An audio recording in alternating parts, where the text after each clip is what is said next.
নমস্কার দর্শক বন্ধুরা, প্যারালাল স্পোর্টসের স্বাগত। আর আমি আজকে রয়েছি যুব ভারতী কিরণগঞ্জ স্টেডিয়ামে। এখানেই আগামীকাল হোম ম্যাচ খেলতে নামবে মোহনবাগান হায়দ্রাবাদ এফসির বিরুদ্ধে। তার আগে প্রেস কনফারেন্সে উপস্থিত ছিলেন অ্যান্টনিও লোপেজ হাবাস এবং তার সঙ্গে ছিলেন অনিরুদ্ধ থাপা। হায়দ্রাবাদে নামার আগে বেশ কিছু সমস্যার মুখোমুখি রয়েছে মোহনবাগান। তার দলের 7 জন খেলোয়াড় যে অনিশ্চিত তা আগে থেকেই জানা ছিল।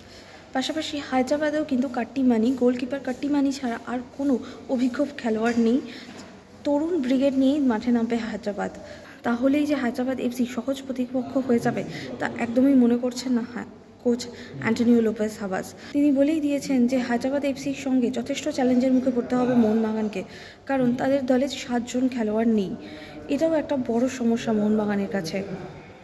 পাশাপাশি গতকাল যখন প্রেস কনফারেন্সে এসেছিলেন কোচ কার্লোস কোয়াদ্রাদো, তিনি যেমন রেফারিকে নিয়ে কথা বলেছেন, রেফারির ওপর ক্ষোভ উগড়ে দিয়েছেন, হাবাস কিন্তু রেফারিকে নিয়ে কোনো কথাই বলেননি। তিনি বরং বলেছেন যে রেফারির ওপর অযথা চাপ বাড়িয়ে কোনো লাভ নেই, আমার রেফারিকে নিয়ে কোনো অভিযোগ নেই। একই সময় একই ম্যাচের জন্য দুই কোচের মুখে দুটো আলাদা সুর। প্রেস কনফারেন্সে কি বললেন আরও হাবাস, চলুন শুনে নেব। All matches are difficult.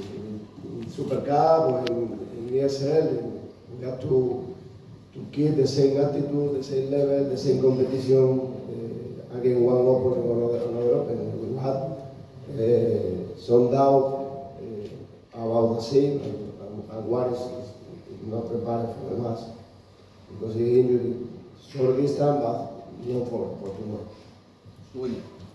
With the referee.